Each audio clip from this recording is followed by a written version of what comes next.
Monetary policy is a policy of central bank, through which they manage money supply, inflation and interest rates in the economy.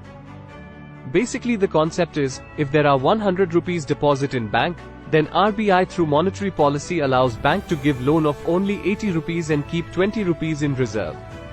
The basic concept is that, the more the bank will have money to loan, the more the money will go in people's hand, and more the people can create jobs. For example, a person got home loan, and now will give employment to workers to build home. But, if people have more money, they will buy more products from market, means demand increases, and, if supply is same, then it will cause inflation.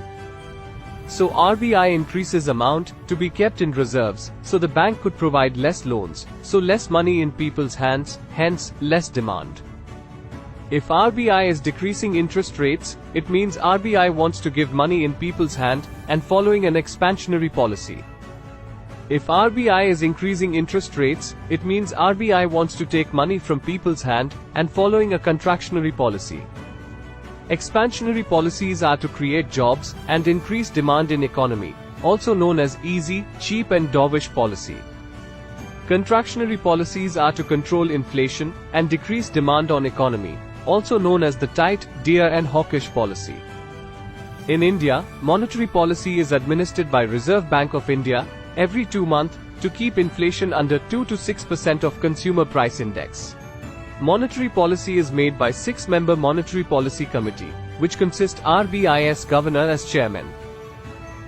There are 2 instruments of monetary policy, quantitative and qualitative instruments.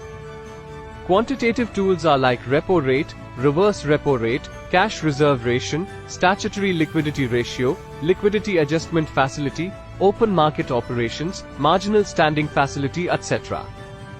RBI increases or decreases them to control money supply in economy. Qualitative tools are like creating policy to encourage loans to small farmers, education, health, priority sector lendings, and by direct action to force banks to enforce monetary policy transmission. Thank you for watching. Stay tuned with us for more of such videos.